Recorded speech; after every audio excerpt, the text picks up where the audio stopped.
ഒരിക്കൽ CPM-ൽ രണ്ടാമത്തെ അധികാര കേന്ദ്രമായിരുന്നു EP ജയരാജൻ.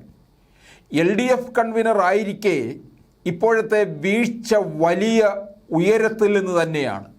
സ്വയം വീണതാണോ വീഴ്ത്തിയതാണോ എന്നറിയാൻ സംഘടനാതല നടപടികൾ എന്താണെന്ന് അറിയേണ്ടതുണ്ട്.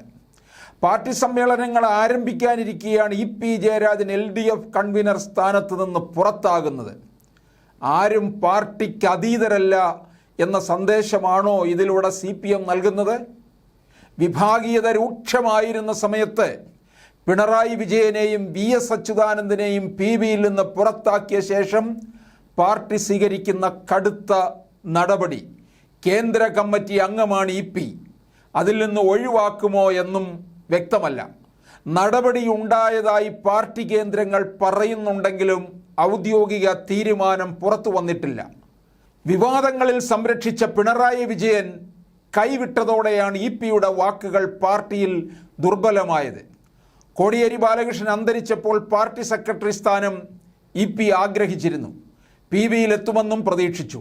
പാർട്ടിയിൽ തന്നേക്കാൾ ജൂനിയറായ MV ഗോവിന്ദനെ സംസ്ഥാന സെക്രട്ടറിയും PB അംഗവുമാക്കിയതോടെ പിണറായിയിൽ നിന്നും പാർട്ടിയിൽ നിന്നും EP ജയരാജൻ അകന്നു. ഇപ്പോഴത്തെ നടപടിയിലൂടെ MV ഗോവിന്ദനൊപ്പമാണ് പാർട്ടിയും നേതൃത്വവും എന്ന സന്ദേശമാണ് പിണറായി ഉൾപ്പെടെയുള്ള നേതാക്കൾ നൽകുന്നത്.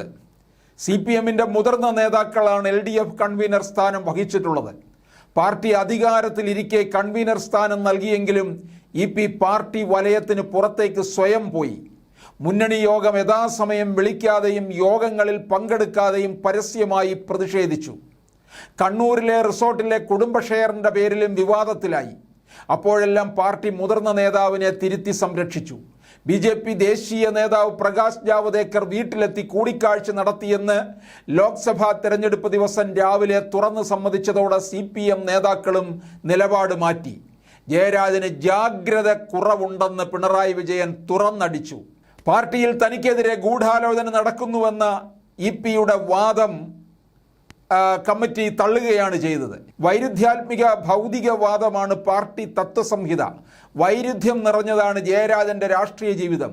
ആ വൈരുദ്ധ്യങ്ങളാണ് അദ്ദേഹത്തെ വ്യത്യസ്തനാക്കുന്നതും.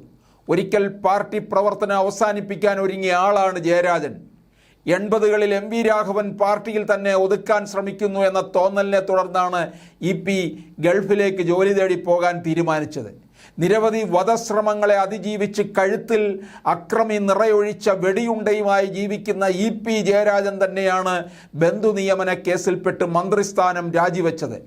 ജയരാജൻ വിവാദങ്ങളെ പിന്തുടരുകയായിരുന്നില്ല, ക്ഷണിച്ചു വരുത്തുകയായിരുന്നു എന്ന് പറയാം. ജയരാജന്റെ മുൻ വിചാരമില്ലാത്ത വാക്കുകളും പ്രവൃത്തികളും പാർട്ടിയെ പ്രതിരോധത്തിലാക്കിയെന്ന് കരുതുന്ന നേതാക്കളുണ്ട്. സൗഹൃദങ്ങളിൽ വേണ്ടത്ര ജാഗ്രത EP കാണിക്കാറില്ലെന്ന് പിണറായി തന്നെ തുറന്നു പറഞ്ഞിട്ടുണ്ട്. നെയ്യാറ്റിൻകര ഉപതെരഞ്ഞെടുപ്പ് ദിവസം രാവിലെ VS അച്യുതാനന്ദൻ TP ചന്ദ്രശേഖരൻ്റെ വീട്ടിലെത്തി കുടുംബത്തെ സന്ദർശിച്ചത് പാർട്ടിയെ പ്രതിരോധത്തിലാക്കിയിരുന്നു. സമാനമായ സാഹചര്യമാണ് പ്രകാശ് ജാവദേക്കറുമായി EP ജയരാജൻ വീട്ടിൽ നടത്തിയ കൂടിക്കാഴ്ച മൂലവും ഉണ്ടായത്. തെരഞ്ഞെടുപ്പ് കാലത്ത് പോലെ ഉണ്ടായ ആ ജാഗ്രത കുറവിനെയാണ് പാർട്ടി ഗൗരവത്തിലെടുത്തത്. പാർട്ടിയിലെ VS പക്ഷത്തെ വെട്ടിനിരത്താൻ മുഖ്യമന്ത്രി പിണറായി വിജയനൊപ്പം നിന്ന നേതാവാണ് EP ജയരാജൻ. ലോട്ടറി രാജാവ് സാന്റിയാഗോ മാർട്ടിനും ഫാരിസ് അബൂബക്കറും വിവാദ വ്യവസായി VM രാധാകൃഷ്ണനും ഒക്കെ സുഹൃത്തുക്കളുടെ പട്ടികയിൽ ഇടം പിടിച്ചപ്പോൾ EP വിവാദ നായകനായി. കണ്ണൂരിൽ വെട്ടുകല്ലിനെതിരെ പാർട്ടി സമരം നടത്തിയ കാലത്ത് സ്വന്തം വീട് വെട്ടുകല്ല് കൊണ്ട് നിർമ്മിച്ച് വിവാദത്തിൽപ്പെട്ടു. കർഷക തൊഴിലാളി യൂണിയൻ നേതാവായിരുന്ന ജയരാജൻ കുട്ടനാട്ടിൽ ആഡംബര കാറിൽ സമരം ഉദ്ഘാടനം ചെയ്യാനെത്തിയതും ചർച്ചയായി. എന്നും കട്ടൻ ചായയും പരിപ്പുവടയും കഴിച്ചിരുന്നാൽ പാർട്ടി വളരില്ല എന്ന EP-യുടെ പ്രയോഗവും വാർത്തയിൽ വലിയ ഇടം പിടിച്ചു.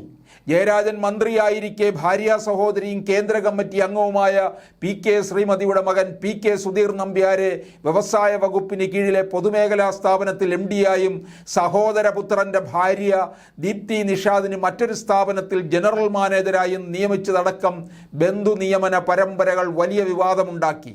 മന്ത്രിസ്ഥാനം നഷ്ടമാകുന്നതിനാലാണ് അത് അവസാനിച്ചത്. പിന്നീട് പിണറായി വിജയൻ്റെ പിന്തുണയിൽ തിരിച്ചു വന്നപ്പോൾ വേണ്ടത്ര പരിഗണന പോലും പിണറായി നൽകിയില്ല. പേര് പോലെ തന്നെ തിരിച്ചടികൾക്കൊടുവിൽ ജയം നേടാറുള്ള നേതാവാണ് ജയരാജൻ. തെറ്റുകൾ വരുത്തുമ്പോൾ ശാസന ഏറ്റുവാങ്ങിയിട്ടുണ്ടെങ്കിലും പിന്നീട് ശക്തനായി തിരിച്ചെത്തിയതാണ് ചരിത്രം. പാർട്ടിയിൽ സ്ഥാനങ്ങൾ വഹിക്കാൻ പ്രായപരിധി മാനദണ്ഡമുണ്ട്. ജയരാജൻ അതിൻ്റെ പരിധിയിലേക്കെത്താൻ അധികകാലമില്ലെന്നിരിക്കെ ഇനിയൊരു തിരിച്ചുവരവ് ഉണ്ടാകുമോ എന്ന് കാത്തിരുന്ന് കാണണം. അതോ ഇ പി ജയരാജൻ്റെ രാഷ്ട്രീയ ജീവിതത്തിന് തിരശ്ശീല വീണോ?